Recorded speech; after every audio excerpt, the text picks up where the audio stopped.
తల్లిదండ్రులు కావాలనుకునే మీ కలని నిజం చేసుకోండి. ఆర్థిక స్థితికి అనుకూల పద్ధతిలో మామ్ IVF తో. పర్టికులర్గా ఓటర్లు ఏం ఆలోచిస్తున్నారు, వాళ్ళ మదిలో ఏముంది, పల్స్ ఏమైనా తెలుసుకునే అవకాశం ఇంత తొందరగా ఉందా? మనతో పాటుగా ఉన్నారు గంటా చక్రపాణి గారు. చక్రపాణి గారు, ఇప్పుడు ఎలక్షన్స్కి సంబంధించి ఒక మూడ్ వచ్చింది అనుకుంటున్నప్పుడు పార్టీలన్నీ ఇంకా అనౌన్స్ చేయలేదు క్యాండిడేట్లని, ఎక్సెప్ట్ BRS, అది కూడా ఇంకా చేంజెస్ ఉంటాయి అనుకున్నప్పుడు ఇంత ఎర్లీగా ప్రీపోల్ సర్వేలు అనేది, అందులో మెగా సర్వేలు అనేది, ఇంత ర్యాండమ్ శాంపిల్స్ తీసుకున్నాం. Can we believe those surveys? ఒకటి, తెలంగాణలో ఎలక్షన్స్ మూడ్ వచ్చింది అని అనుకుంటే ఒక BRSలోనే ఎలక్షన్స్ మూడ్ వచ్చింది. లాస్ట్ 10 days నుంచి ప్రతిరోజు 2 జిల్లాల చొప్పున ఇద్దరు 2 టీములుగా విడిపోయి హరీష్ రావు గారు, KTR గారు, ఒకళ్ళు సౌత్ అయితే ఒకళ్ళు నార్త్ వైపు మొత్తం చుట్టేసి వస్తున్నారు. ప్రతి జిల్లాలో 2 కాన్స్టిట్యున్సీలు, 2 జిల్లాలు, ప్రతి పాత జిల్లాలో 2 కొత్త జిల్లాలని కవర్ చేసుకుంటూ వస్తున్నారు. దానిలో ప్రగతి నివేదన సభ అని పెడుతున్నారు. ప్రగతి నివేదన సభలో వాళ్ళు చేసినటువంటి పనులన్నింటినీ ప్రజెంట్ చేస్తున్నారు. రెండవది ఏం చేస్తున్నారు, ఎన్నికల ప్రచారం కూడా ప్రారంభించినారు. నిన్న నేను ఒక టీవీలో చూస్తున్నప్పుడు చెన్నూరు నియోజకవర్గంలో హరీష్ రావు గారు వెళ్ళి బాల్కసుమన్ గారిని గెలిపించండి, అంతకుముందు రోజు KTR గారు వెళ్ళి అదే నియోజకవర్గంలో ఇంకో ఊర్లో బాల్కసుమన్ గారిని గెలిపిస్తే ఆయన మన మినిస్టర్ అవ్వగలిగేటువంటి సామర్థ్యం ఉన్నటువంటి వ్యక్తి కాబట్టి బాల్కసుమన్ గారిని మళ్ళొకసారి గెలిపించాలనేటువంటి, ఇట్లా ప్రతి చోట వెళ్ళిన ప్రతి చోట కూడా ప్రగతి నివేదనతో పాటు వచ్చే ఎన్నికలకు సంబంధించి కూడా హ్యాట్రిక్ ఎట్లా తీసుకొచ్చుకోవాలి, ఎట్లా ఓట్లు వేయాలి అనేటువంటిది చేస్తున్నారు. రెండవది, ఎవరిని ఓడించాలో కూడా టార్గెట్ మారిపోయింది. ఇప్పుడు అంతకుముందు మిగతా ఏది మాట్లాడినప్పటికీ కూడా ఇవాళ కాంగ్రెస్ మీద ఫోకస్ చేసి, రేవంత్ రెడ్డి మీద ఫోకస్ చేసి, లేదా RSS మీద ఫోకస్ చేసి, లేదా కాంగ్రెస్ అనేటువంటి విషయాల మీద ఫోకస్ చేసి ఓవరాల్గా కాంగ్రెస్ను ఓడించండి అని మాత్రం వీళ్ళు ఇప్పుడైతే రంగంలో ఉన్నారు. అంటే వీళ్ళు ఎలక్షన్ ప్రచారం మొదలుపెట్టినారు. కాంగ్రెస్ పార్టీ వాళ్ళు ఎక్కడున్నారు, ఢిల్లీలో ఉన్నారు. కాంగ్రెస్ పార్టీ నాయకులు ఢిల్లీలో ఉన్నారు. కాంగ్రెస్ పార్టీ అధిష్టానం ఢిల్లీలో ఉన్నది. కాంగ్రెస్ పార్టీలో ఉన్నటువంటి ఆశావాహులు కూడా ఢిల్లీలో ఉన్నారు. అసంతృప్తులు కూడా ఢిల్లీలో ఉన్నారు. ఇది ఇంకా యుద్ధం ఒక్కళ్ళుంటే మొదలవదు, దాడే మొదలైంది. ఇప్పుడు ఈ దాడిని మళ్ళీ కాంగ్రెస్ పార్టీ రంగంలోకి దిగిన తర్వాత ఏం చేస్తుంది అనే దాన్ని బట్టి మూడ్ ఆఫ్ ది స్టేట్ అనేటువంటిది ఉంటుంది, లేదా స్టేజ్ ఆఫ్ పాలిటిక్స్ అనేది ఉంటుంది. ఇకపోతే భారతీయ జనతా పార్టీ మొత్తం అస్త్రశస్త్రాలన్నిటిని వదిలేసుకున్న తర్వాత ఇప్పుడు మళ్ళీ మనకు కర్ణాటక కృష్ణుడు రంగప్రవేశం చేసినాడు. చేసి 2 రోజుల పాటు వాళ్ళ కార్యకర్తలకు ఉద్బోధనలు చేసినాడు. ఈ ఉద్బోధనల సారాంశం, సరే వాళ్ళు మేమే గెలుస్తాము, మా ముఖ్యమంత్రి అభ్యర్థి ఫలానా, మా ఎజెండా ఇది అని వాళ్ళు ఏమి ఇప్పటివరకు అయితే చెప్పడం లేదు. వాళ్ళ పార్టీలో కూడా అనేక కమిటీలు వేసినారు, విచిత్రమైన కమిటీలు, బహుశా పేర్లు ఊర్లు ఏమీ లేని ఎడ్యుటేషన్స్ కమిటీ అని ఒకటి, ఇంకొక కమిటీ అని ఒకటి, ఒక 6 అసంతృప్తులు ఉన్నటువంటి అందరినీ ఆ కమిటీలలో పెట్టేసి వాళ్ళను నిలబెట్టడానికి వాళ్ళని అక్కడ కట్టిపడేయడానికి ప్రయత్నం అయితే చేస్తున్నారు. ఇటువంటి టైంలో మూడు ఎలా తెలుస్తుంది? ఇటువంటి అంటే రాజకీయ పార్టీలే ఇంకా సన్నద్ధం కానటువంటి టైంలో ఓటర్లు ఎందుకు సన్నద్ధమై ఉంటారు అనుకుంటున్నారు ఈ సర్వే చేస్తున్నటువంటి వాళ్ళు? ఇది చాలా ప్రధానమైనటువంటి ప్రశ్న. జనరల్గా నేను ఒక సోషియాలజీ టీచ్ చేసే ప్రొఫెసర్గా సర్వే అనేటువంటిది ఒక సైంటిఫిక్ పద్ధతిలో మెథడ్లో ఉంటుంది. ఎవరో కనబడ్డ నలుగురిని అడిగితే సర్వే కాదు, లేదా మనం అనుకున్న పద్ధతిలో చేస్తే సర్వే కాదు. మనకు ముందే ఒక ఎజెండా పెట్టుకుని సర్వే చేస్తే సర్వే, అది శాస్త్రీయమైంది, అది నిజమైంది, అది రుజువు అయ్యేటిది కాదు. ఇవాళ వచ్చే సర్వేలు అటువంటివి కావని నేను అనుకుంటున్నాను. ఇవాళ వచ్చేటువంటి సర్వేలు ఒక ర్యాండమ్గా కొంతమందిని అడుగుతున్నారు, లేకపోతే ఒక పార్టీ అప్పచెప్తే ఆ పని చేస్తూ టాస్క్ బేస్డ్ సర్వేలు అంటారు. వాళ్ళు ఆ టాస్క్ కోసం చేస్తున్నారు, ఆ ఆదేశం మేరకు చేస్తున్నారు, లేదా అక్కడ వచ్చే డబ్బుల కోసం చేస్తున్నారు, లేకపోతే వాళ్ళ దీన్ని పెంచుకోవడానికి రేపు ఈ సర్వే చేస్తే మళ్ళీ ఒక ఎమ్మెల్యే సర్వే చేయించుకుంటాడు, ఒక పార్టీ సర్వే వాళ్ళ చాలామంది ఎమ్మెల్యేలు ఇట్లా ప్రైవేట్గా హైర్ చేసి సర్వేలు చేయించుకుంటున్నారు.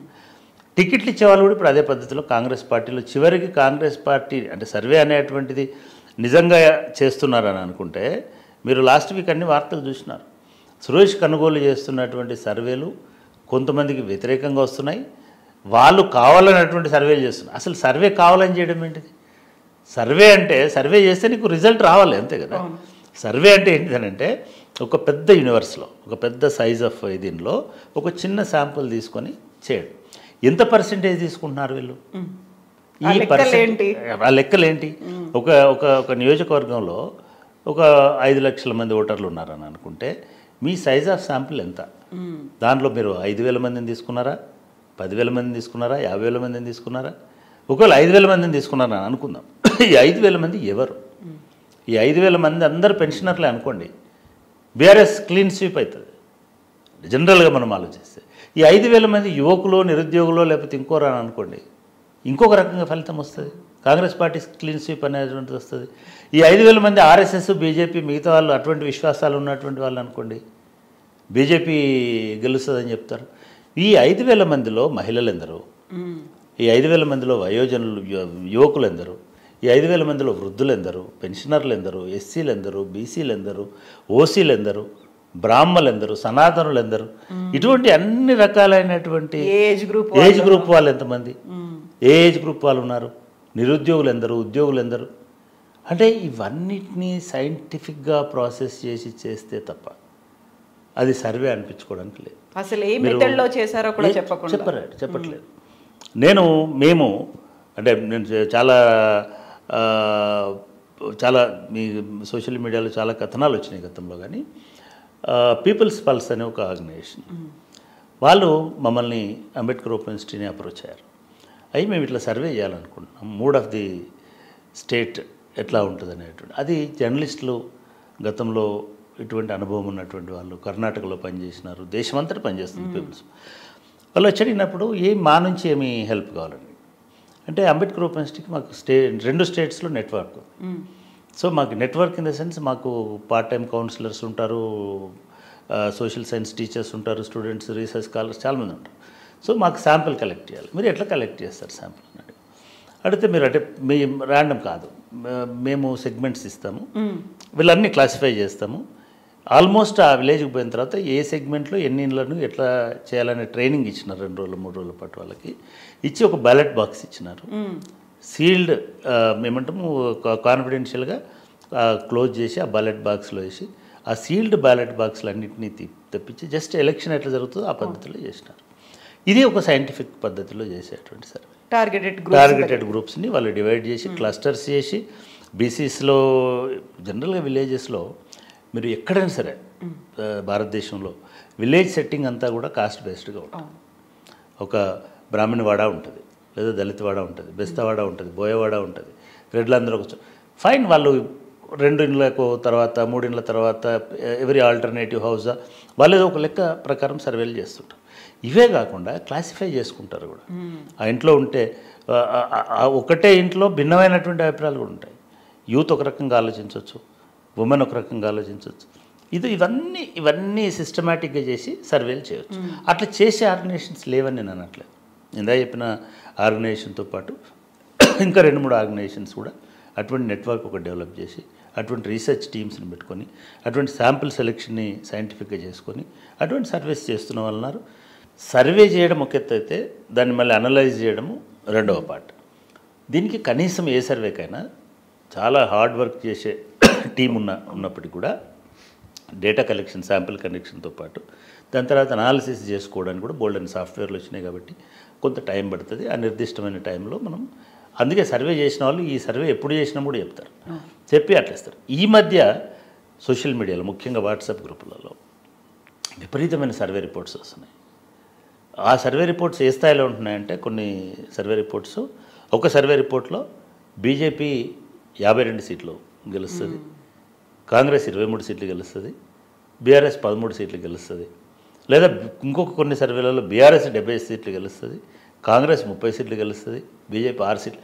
అంటే వాళ్ళు ఏ పద్ధతులు చేశారా అనేది కూడా అర్థం కాని రీతిలో, ఎట్లా సాధ్యమవుతుంది అనుకునేటువంటి రీతిలో చాలామంది సర్వే. కాబట్టి ఈ సర్వేలన్నీ కూడా, ఈవెన్ పార్టీలు కూడా అదే పద్ధతిలో చేస్తున్నాయి. పార్టీలు కూడా అటువంటి ఇవి ఎందుకు చేస్తున్నారు? ఇట్లా ఒక ఫేక్ సర్వేలు ఎందుకు ఇస్తున్నారు? చాలా వరకు ఫేక్ సర్వేలు ఇప్పుడు వస్తున్నాయి. ఈ ఫేక్ సర్వేలు ఎందుకు వస్తున్నాయంటే, ఎలక్షన్లను ప్రభావితం చేయడానికి, ఒక మైండ్ సెట్ క్రియేట్ చేయడానికి, ఒక ఒపీనియన్ క్రియేట్ చేయడానికి, నిజమని నమ్మించడానికి ఈ వాట్సాప్ యూనివర్సిటీలలో తయారైనటువంటి రీసెర్చ్ అని నేను భావిస్తున్నాను సార్. ఎజెండా సెట్టింగ్, ఇది ఎజెండా సెట్టింగ్ కోసమే. అంటే ఒక హైప్ క్రియేట్ చేయాలి. పార్టీ ఇది చేయడానికి ఏ పార్టీ అయినా చేసుకుంటుంది. అది బీఆర్ఎస్ అయినా చేస్తుంది, బీజేపీ అయినా చేస్తుంది, కాంగ్రెస్ అయినా చేస్తుంది. కానీ ఇది పరాకాష్ఠకు పోయి చివరికి ఎట్లా అయిపోయిందనంటే ఇక అసలు మొత్తం ఇది చాలా సందర్భాలలో అంటే చాలా సీరియస్గా సర్వేలు చేస్తున్న ఏజెన్సీలు కూడా ఇవాళ దాన్ని ఒక వ్యాపారంలాగా మార్చేసినాయి. చాలా నేషనల్ లెవెల్లో ఉన్నటువంటి పత్రికలు అయ్యుండొచ్చు, స్టేట్ లెవెల్లో ఉన్నటువంటి సంస్థలు అయ్యుండొచ్చు. ఇవి ఒక లంసంగా ఒక క్విడ్ ప్రోకో టైప్లో మీరు మాకు లాభం చేయండి, మేము మీకు లాభం చేస్తామనేటువంటి పద్ధతిలో కూడా కొన్ని అటువంటి సర్వేలు జరుగుతున్నాయి. కాబట్టి సర్వేల పట్ల, సర్వే చేసే ఏజెన్సీల పట్ల చాలా అప్రమత్తతగా ఉండాల్సినటువంటి అవసరం ఉన్నది. ఈ సర్వే రిపోర్ట్లను బట్టి అసలు ఇంకొకటి చాలా అర్థం కాని విషయం ఏంటంటే సర్వేలు పబ్లిక్ ఒపీనియన్ని రిఫ్లెక్ట్ చేయాలి. కానీ సర్వే రిపోర్ట్లను బట్టి పబ్లిక్ ఒపీనియన్ మారకూడదు కదా. అంటే అటువంటి ప్రయత్నం ఇప్పుడు ఉన్నటువంటి సర్వే ఏజెన్సీలు చేస్తున్నాయి. కాబట్టి చాలా వరకు కూడా ఈ ఫేక్ సర్వేలని నా అభిప్రాయం. ఇక్కడే ఇంకొక క్వశ్చన్ వస్తుంది, ఓటర్ల మైండ్ సెట్ అసలు ఏముంది, వాళ్ళు ఎందుకు అంత సైలెంట్గా ఉన్నారు? ఇంతకు ముందుకు కూడా తెలిసేది పబ్లిక్ పల్స్ అంటే ఏంటో అర్థమయ్యేది, లేదు మేము ఇటువైపు ఉన్నాము, లేదు వీళ్ళకి మేము ఓటు వేయబోతున్నాం, వీళ్ళకి అసలు ఓటు వేయము అనేది తెలిసేది. ఈ థర్డ్ టైం తెలంగాణలో ఎలక్షన్స్ జరుగుతున్నప్పుడు ఫస్ట్ టైం ఉన్నటువంటి ఆ సెంటిమెంట్ లేదు, సెకండ్ టైం ఉన్నప్పుడు ఏదో డెవలప్మెంట్ కోసం చూసారు అనేది ఉంది. బట్ థర్డ్ టైంలో ఇవన్నీ ఏమీ కాదు, వాళ్ళు ఇంకేదో ఆలోచిస్తున్నారు, లేకపోతే ఇప్పటికీ కూడా వాళ్ళ పల్స్ దొరకట్లేదని ఉంది.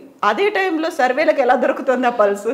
అంటే మీరు అందుకే ఇది ఫేక్ సర్వేలు అంటున్నారు. నిజం రియల్ సర్వేలు ఎప్పుడు స్టార్ట్ అవుతాయనంటే కాంగ్రెస్ అభ్యర్థులు డిక్లేర్ అయిపోయిన తర్వాత, బీజేపీ అభ్యర్థులు డిక్లేర్ అయిపోయిన తర్వాత, ఎన్నికల ప్రచారం అనేది మొదలైన తర్వాత. కేవలం సర్వేలను బట్టి మనుషులు గెలుస్తారనుకుంటే ఎలక్షన్ ప్రచారం క్యాంపెయిన్ ఎందుకు? ఇంకా ఆటోమేటిక్గా పేర్లు అనౌన్స్ చేసి సర్వే చేస్తే ఎవరికి వస్తే వాళ్ళని గెలిపించవచ్చు కదా, ఎవరికి వస్తే వాళ్ళని ఇది చేయొచ్చు. ఎన్నికల ఖర్చు కూడా ఉండదు. కాబట్టి ఇదంతా ఒక కొత్తగా వచ్చింది. మీకు 4 ఏళ్ల కింద, 20 ఏళ్ల కింద, 10 ఏళ్ల కింద ఎటువంటిది లేదు. భారతీయ జనతా పార్టీ వచ్చిన తర్వాత చాలా న్యూస్ ఏజెన్సీలు మీరు ఒక దశలో ఒక ఎన్నికల్లో టోటల్ 10 సర్వేలలో 9 ఫెయిల్ అయినాయి.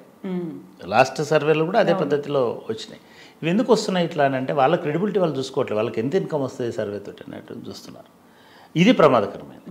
రెండవది మనకు రియల్ సర్వే, రియల్ పీపుల్ అంటే నిజంగా కూడా పీపుల్ ఒక 3 నెలలు ప్రిపేర్ కారండి ఎలక్షన్స్ కంటే ముందు. 3 నెలల నుంచి ఎవరు కొట్టేయాలని వాళ్ళకు క్లియర్గా మైండ్లో ఉంటుంది. చివరి రోజు, చివరి వారంలో ఉండేదాన్ని ఒకవేళ ఒపీనియన్స్ మారితే, ఒకటి గుర్తుపెట్టుకోండి, ఓటర్లలో ఒక 50% మంది ముందే ఫిక్స్ అయి ఉంటారు.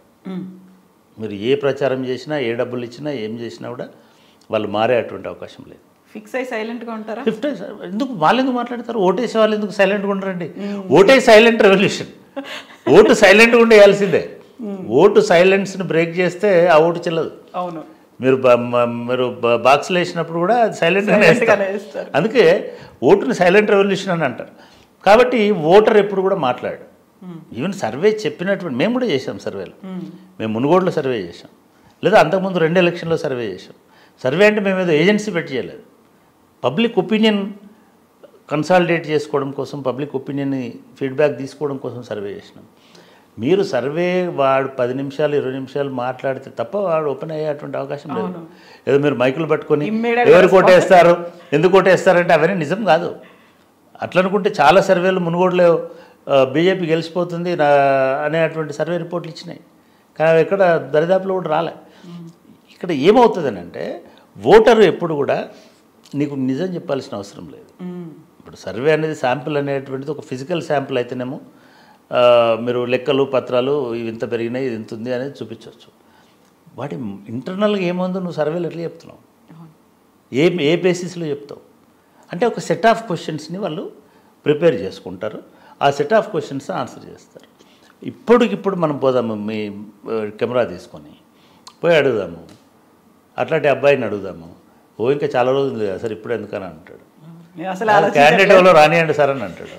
ఎవరు పోటీలో ఉంటారో తెలియనియండి సార్ అని అంటారు. అసలు వాళ్ళు ఏం చెప్తారో విందాం సార్ అంటారు. ఓటరు చాలా తెలియకలవాడండి. మనం అనుకున్నాం ప్రజల అమాయకులు, నువ్వు పోయి అడగగానే వాడు చెప్పేస్తాడు, చెప్పిన దాన్ని బట్టి అటు యాజ్ ఇట్ ఈస్గా బ్యాలెట్ బాక్స్లో కోట్లు పోతాయి. నథింగ్. అట్లా ఉండదు. తెలంగాణలో అసలు ఉండదు. నిజంగా కూడా మీరు బీహార్ సర్వేలకు, కర్ణాటక సర్వేల కంటే కూడా తెలంగాణ సర్వేలు అనేవి భిన్నంగా ఉండే అవకాశం ఉంటుంది. ఎందుకంటే తెలంగాణ ప్రజలు, తెలంగాణ ఓటర్లు పొలిటికల్గా చాలా కాన్షియస్గా ఉండేటువంటి వాళ్ళు, పొలిటికల్ అవేర్నెస్ ఎక్కువ ఉన్నటువంటి వాళ్ళు. ఎందుకంటే ఒక 10 సంవత్సరాల పాటు ఉద్యమాలలో, మిగతా వాటిలలో 20 సంవత్సరాలు, ఇప్పుడు ఓటర్లు ఫ్రెష్ ఓటర్లు అని ఉండొచ్చు, చాలా చూస్తున్న వాళ్ళు ఉండొచ్చు. మీరే చెప్పారు, మొదటిసారి సెంటిమెంటు, రెండోసారి డెవలప్మెంటు, మూడోసారి డెవలప్మెంట్ లేదా? మూడోసారి సెంటిమెంట్ రాదా? లేదా మూడోసారి ఈ 10 ఏళ్ళ అనుభవం అనేటువంటిది మంచైనా చెడైనా పనిచేయదా? పని చేసినప్పుడు అంటే కేవలం వీటితోటే చేస్తారా? అవతల క్యాండిడేట్ ఎవరైనా చూడరా? ఒకవేళ అవతల క్యాండిడేట్ ఎవరైనా చూడినప్పుడు ఎందుకు క్యాండిడేట్స్ని మార్చాలంటున్నాం? ఎందుకు మార్చాలని పార్టీలు అనుకుంటున్నాయి? ఎందుకు ఇంత పెద్ద కసరత్తు చేస్తున్నాయి? అప్లికేషన్స్ ఎందుకు ఇన్వైట్ చేస్తున్నాయి? అంటే నేనేమంటానంటే ఇప్పుడు వచ్చే సర్వేలు అన్నిటి కేవలం మూడ్ సెట్టింగ్ సర్వేలు మాత్రమే. ఇది మూడ్ సెట్టింగ్ కోసం పేపర్ చదివే వాళ్ళు ఓహో కాంగ్రెస్ పుంజుకుంటుందట అని అంటారు. ఇంకో రోజు పేపర్లో ఓహో కాంగ్రెస్ బీజేపీ అయిపోతుందట అని అనిపిస్తుంది. ఇవన్నీ అట్లాంటి మూడ్ సెట్టింగ్కి పనికి వస్తాయి. ఈ మూడ్ సెట్టింగ్ అనేది వాళ్ళని డ్రైవ్ చేస్తుంటుంది, వాళ్ళ ఇంట్రెస్ట్ల వైపు డ్రైవ్ చేస్తుంటుంది. జనరల్గా మీరు గమనించండి, ఆంధ్రజ్యోతి అనే పత్రిక చదివే వాళ్ళ ఒపీనియన్ మూడు ఒక రకంగా ఉంటుంది, ఈనాడు అనేది చదివే వాళ్ళ మూడు ఇంకొక రకంగా ఉంటుంది, దానిలో నమస్తే తెలంగాణ చదివే వాళ్ళ మూడు ఇంకొక రకంగా ఉంటుంది. అంటే మీడియా ఎట్లాగైతే మన మైండ్స్ని మౌల్డ్ చేయడానికి ట్రై చేస్తుందో ఈ సర్వే ఏజెన్సీలు కూడా అటువంటి మ్యానుఫ్యాక్చరింగ్ ఆఫ్ కన్సెంట్ అని అంటాం కదా, కన్సెంట్ని మ్యానుఫ్యాక్చర్ చేయడానికి దోహదపడే విధంగా ఈ సర్వేలు వస్తున్నాయి. కాబట్టి ఈ సర్వేలు they are not reflecting public opinion. Public opinion లేదు ఇప్పుడు. పబ్లిక్ ఒపీనియన్ మీరైనా సరే ఏది చూస్ చేసుకుంటారని అడిగితే ఏదేది ఉందో చెప్పండి అని అడుగుతారు కదా. అవును, ఎవరిని మీకు ఆప్షన్సే తెలియలే. ఇంకా మీకు ఒక కాన్స్టిట్యున్సీలో ఒక క్యాండిడేట్ ఉన్నాడండి, ఆయనకు పోటీగా ఎవరుంటారో చెప్తే కదా నేను ఈయనకి ఓటేస్తున్నా ఏనా అని చెప్తా.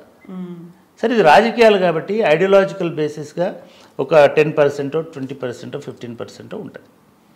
ఒకవేళ ఐడియాలజీ బేస్గానే అని అనుకుంటే పాత ఎలక్షన్స్లో జరిగినటువంటి మొత్తం సీదీని కనుక తీసుకుంటే ఇప్పటికి వరకు కూడా బీఆర్ఎస్కి 42%, 43% నుంచి 45% మధ్యలో, 41 నుంచి 45% మధ్యలో ఐడియాలజికల్గా బీఆర్ఎస్ అనేటువంటిది స్ట్రాంగ్ పార్టీ.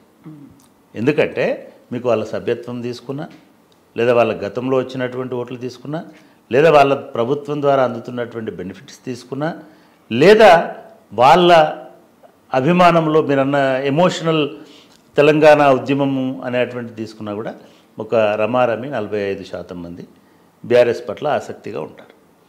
కొన్నిసార్లు బీఆర్ఎస్లో ఆసక్తిగా ఉన్నప్పటికీ, కేసీఆర్ పట్ల అభిమానం ఉన్నప్పటికీ, కేటీఆర్ పట్ల మమకారం ఉన్నప్పటికీ ఎమ్మెల్యే పట్ల కోపం ఉండొచ్చు, క్యాండిడేట్ మీద ఉండకపోవచ్చు, క్యాండిడేట్ పట్ల వ్యతిరేకత ఉండొచ్చు, లేదా అవతల క్యాండిడేట్ పట్ల సానుకూలత ఉండొచ్చు. ఇవి కూడా జరుగుతాయి రాజకీయాలలో. కేవలం ఒక మనిషి ద్వారానే రాష్ట్రంలో ఉన్నటువంటి మొత్తం 119 నియోజకవర్గాలు గెలుస్తాయనుకోవడం పొరపాటు. ఎవరికుండే క్యాలిక్యులేషన్స్ వాళ్ళకుంటాయి. అందుకే సర్వే చేసే వాళ్ళు కూడా ఏ కాన్స్టిట్యున్సీ, ఏ సెగ్మెంటు, ఏ సామాజిక వర్గము, ఏ వయో పరిమితి, ఏ ఏజ్ గ్రూపు, ఏ జెండర్, ఇవన్నిటిని పరిగణలోకి తీసుకుంటారు. కాబట్టి రియల్ సర్వే అనేటువంటిది నా అంచనా ప్రకారం అయితే నేను అనుకోవడము ఎన్నికలకు ఒక 15 రోజుల ముందు వచ్చేటువంటిది ఒక పర్ఫెక్ట్ మూడ్ని మీకు, అంటే at least formation of mood, even perfect కూడా కాదు, పర్ఫెక్ట్ అనేది ప్రీపోల్ సర్వేస్లోనే తెలుస్తలేవు. మరి ఎగ్జిట్ పోల్స్లోనే తప్పు వస్తున్నప్పుడు ఇంకో 3 నెలల ఎలక్షన్లో ఉండి నువ్వు ఇప్పుడు సర్వే చేసినా నా సర్వే పర్ఫెక్ట్, ఈ సర్వే ప్రకారం ఎట్లా అయిపోతుంది అని ఎందుకు చెప్పాల్సి వస్తుంది? కాబట్టి ఏవో ప్రేరేపితాలు, ఏదో రకమైనటువంటి అనేక రకాలైనటువంటి ఒత్తిళ్ల మధ్యలో, లేకపోతే అవసరాల మధ్యలో, లేకపోతే ఇంకో దాని మధ్యలో ఇవన్నీ సర్వేలు అనేటువంటివి వస్తున్నాయి. కాబట్టి ఎవ్వరూ ఈ సర్వేలను నమ్మాల్సినటువంటి అవసరం లేదు. మీ మనసాక్షిని నమ్ముకోండి. మీరు ఎట్లా ఓటేయాలని అనుకుంటే దాని ప్రకారం ఓటేయాలి. అదొకటే. రెండవది, సర్వేలు చేయొద్దా? ఎస్, చేయాలి. ఎప్పుడు చేయాలి? పర్ఫెక్ట్ స్టేజ్ సెట్ అయిన తర్వాత మీరు సర్వే చేయండి. అప్పుడు ప్రజలు ఏమనుకుంటారు, ఆ స్టేజ్లో ఇప్పటికిప్పుడు ఏమనుకుంటారు ప్రజలు అనేటువంటిది చెప్పండి. ఆ తర్వాత అసలు నిజానికి సర్వే ఫలితమే నిజమైతే ఎగ్జిట్ పోల్ ఎందుకండి? అసలు ప్రీ పోల్ సర్వే ఎందుకు మళ్ళీ? సో ప్రజల అభిప్రాయం మారుతుంటుంది కాబట్టి ఈవెన్ ఎగ్జిట్ పోల్స్ కూడా తప్పు అవుతున్నాయి. అంటే మీ సర్వే తప్ప నేను అన్నట్లే, చెప్పేవాడు మీరు అడగంగానే చెప్పడానికి వాడేమన్నా మెషనా? ఆయన కూడా క్యాలిక్యులేషన్ ఉంటుంది నేను ఏం చెప్పాలనేటువంటిది. అందుకే హ్యూమన్ ఐ మీన్ దీన్ని దాన్ని తెలుసుకోవడం అనేది చాలా కష్టం. వేరియస్ అదర్ ఫ్యాక్టర్స్ అన్నింటినీ కనుక్కొని మీరు అంచనా వేస్తారు తప్ప, మేము ఎగ్జిట్ పోల్లో 200 మందిని అడిగితే 200 మందిలో 50 మంది ఇటు చెప్పినారు, 75 మంది అటు చెప్పినారు కాబట్టి 75 మంది చెప్పిన వాళ్ళు గెలుస్తారని అనుకోవడం పొరపాటు. అట్లా ఉండదు ఎప్పుడు కూడా. బ్లాక్ అండ్ వైట్లో అసలే ఉండదు సోషల్ రీసెర్చ్ అనేది. దానికి వేరియస్ అదర్ ఫ్యాక్టర్స్ ఉంటాయి. కాబట్టి ఇప్పుడు వస్తున్నటువంటి సర్వేలను ఎవరు నమ్ముతారని కూడా నేను అనుకోవడం లేదు. ఓన్లీ ఏంటంటే ఒక కన్జంప్షన్లో ఉండడానికి, ఒక దీనిలో ఉండడానికి, ట్రెండింగ్లో ఉండడానికి, లేదా రిజిస్టర్ అవ్వడానికి ఇటువంటి ప్రయత్నాలు చేస్తుంటారని నేను అనుకుంటున్నాను. మీరు ఎప్పుడు చేస్తున్నారు? మేము డెఫినెట్గా చేస్తాం. మేము ఈసారి ఇంకా పర్ఫెక్ట్గానే, అంటే మేము ఇట్లా ఏదో ఏజెన్సీ కాదు. ఒక 10 మంది డిఫరెంట్ సోషల్ సైన్స్ ప్రొఫెసర్స్ మిగతా వాళ్ళు ఉంటారు, మా స్టూడెంట్స్ స్కాలర్లు ఉంటారు. మేము కరెక్ట్గా ప్రచారము మూడ్ సెట్ అయింది అనేది అర్థమైన తర్వాత సర్వే తోటి మేము మూడ్ సెట్ చేయాలని అనుకోం. మాది మూడ్ సెట్టింగ్ సర్వే కాదు. మూడ్ సెట్ అయిన తర్వాత డెఫినెట్గా ఒక 15 days ముందు ఒకసారి, ఈవెన్ 2-3 days ముందు ఒకసారి, 2 సందర్భాలలో మేము విజిట్ చేస్తాం. 2 సందర్భాల్లో చేసేటువంటి అవకాశం. అప్పుడు రిలీవ్ చేస్తారా మీరు? మేము ఇట్లాంటి ఐ మీన్ ఒకటి ఏంటంటే అండర్స్టాండ్ చేసుకు ఇప్పటివరకు మేము ప్రతి ఎలక్షన్లో చేసాం. నేను ప్రతి ఎలక్షన్లో కాదు, మొదటి ఎలక్షన్లో చేసినప్పుడు అయితే నమస్తే తెలంగాణలో నేను ఆర్టికల్ రాశాను. నేను 62 seats నంబర్ కూడా ఇచ్చాను. 63 వచ్చాయి. ఒక సీట్ మిస్ అయింది. తర్వాత కూడా సరే తర్వాత రాయాల్సిన, ఎందుకంటే అప్పటికి నేను పబ్లిక్ సర్వీస్ కమిషన్లో ఉన్నాను. మా టీం చాలామంది అంటే దానిలో చాలా ప్రముఖులు కూడా ఉన్నారు. మేము పోయిన వాళ్ళలో చాలామంది తెలుసు. అది మేము చాలా ఇన్ఫర్మేషన్ చాలా రకాలు తీసుకున్నాం. డెఫినెట్గా మాకు ఒక అంచనా కోసం, నేను మీతో మాట్లాడుతున్నంటే నాకు కొంత అంచనా ఉండాలి కదా, నేను ఒక 10 మందితో మాట్లాడాలి కదా. అట్లా మేము చాలా సందర్భాల్లో దాదాపు అన్ని జిల్లాలకు తిరిగి తీసుకున్నాం. ఈసారి కూడా పూర్తి స్థాయిలోనే ప్రతి జిల్లా కాదు, ఈసారి ప్రతి నియోజకవర్గం నుంచి కూడా కొంత, అంటే మనము చాలా సందర్భాలు ఏమనుకుంటామంటే ఒక ట్రైన్డ్ సర్వే పర్సనే పోయి చేయక్కర్లేదు. ఇప్పుడు సర్వే ఏజెన్సీలు చేస్తున్నది ఏంటంటే ఒక 100 మందిని ట్రైన్ చేసి మీరు ఇట్లా అడగాలి, ఇట్లా పోవాలి, ఈ టైంకి బండి టైం అక్కర్లేదు. మీరు ఇక్కడ నుండి కూడా మీరు ఏ జిల్లాలో ఏం జరుగుతుంది, ఏ నియోజకవర్గంలో ఏం జరుగుతుంది, ఏ గ్రామంలో ఏం జరుగుతుందో కూడా మీకు ఒక నెట్వర్క్ అనేది ఉంటుంది. మీకు అక్కడ తెలిసిన ఒక 4 ఉంటాయి. ఆటోమేటిక్గా మీకు బోల్డ్ అంత ఇన్ఫర్మేషన్ వస్తుంది. మాది అటువంటి సర్వే సెకండరీ దీనిలో వచ్చేటువంటి, మేము పోలింగ్ బూతులు, పోలింగ్ డబ్బాలు పెట్టి వాళ్ళ దగ్గర అట్లాంటి సర్వే కాదు. డిఫరెంట్ సెక్షన్స్ నుంచి ఫీడ్బ్యాక్ తీసుకొని దాన్ని బట్టి ఆ మూడ్ని అనలైజ్ చేయడం అనేది ఒక పద్ధతి. డెఫినెట్గా ఈసారి కూడా అటువంటి ఏర్పాట్లు అటువంటివి చేస్తున్నాం. ఇప్పుడు చాలా ప్రిమెచ్యూర్ ఇది. ఇప్పుడు చేసే ఏ సర్వే కూడా it is not accurate and it's not deserve also. అంటే ఇప్పుడే పోయి సర్వేలు చేసి ఏం చేస్తారు మహా అయితే, అంటే వాళ్ళకి హెల్ప్ చేస్తారు. నువ్వు వీక్ ఉన్నావని చెప్తే వాడు ఇంకొంచెం ఖర్చు పెట్టుకోవడానికి స్ట్రాటజీ ప్లే చేస్తారు. ఈ స్ట్రాటజీ అంటే అది తప్పేం కాదు. ఎలక్షనీరింగ్ అనేది ఎలక్షన్ మేనేజ్మెంట్లో ఇది కూడా పార్ట్. ఇప్పుడు అసలు పబ్లిక్ ఒపీనియన్ మౌల్డ్ చేయడమే ఒక పెద్ద క్రైమ్ అవుతుంది, పెద్ద ఇది అవుతుంది.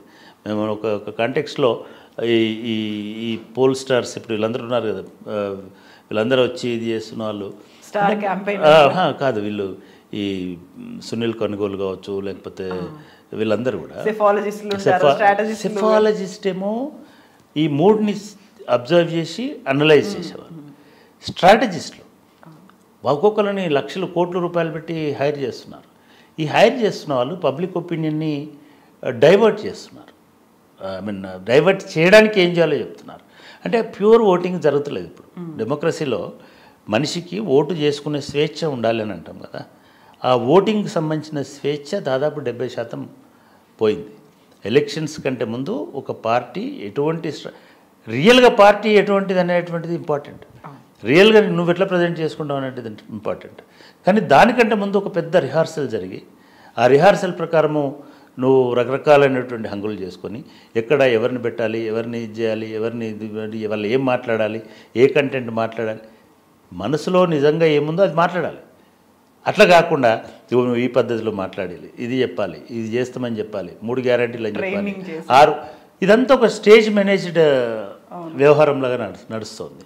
నిజానికి ఇవన్నీ కూడా ఒక నిజమైనటువంటి వ్యక్తి స్వాతంత్రానికి, డెమోక్రసీకి, వ్యక్తి మానసిక స్వాతంత్రానికి కూడా చాలా సందర్భాలలో ఇబ్బంది. అది అధికారంలో ఉన్న పార్టీ అయినా, ప్రతిపక్షంలో ఉన్నటువంటి పార్టీ అయినా ఇదే పద్ధతిలో పనిచేస్తున్నాయి.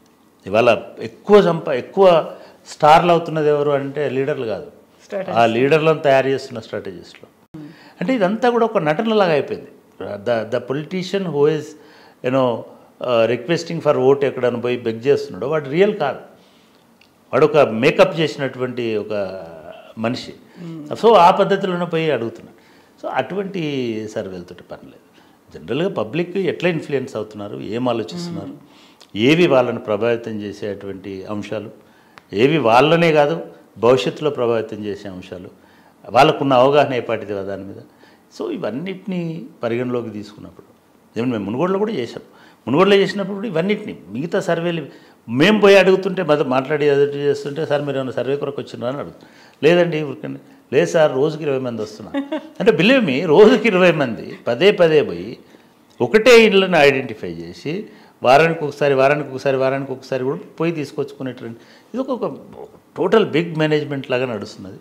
ఇట్లా కాదు. జనరల్గా నేను అనుకోవడం తెలంగాణలో సర్వే రిపోర్ట్లు అనేవి పెద్దగా ప్రభావితం చేయవని నేను అనుకుంటున్నాను. ఎస్ అండి, థ్యాంక్ యూ సో మచ్.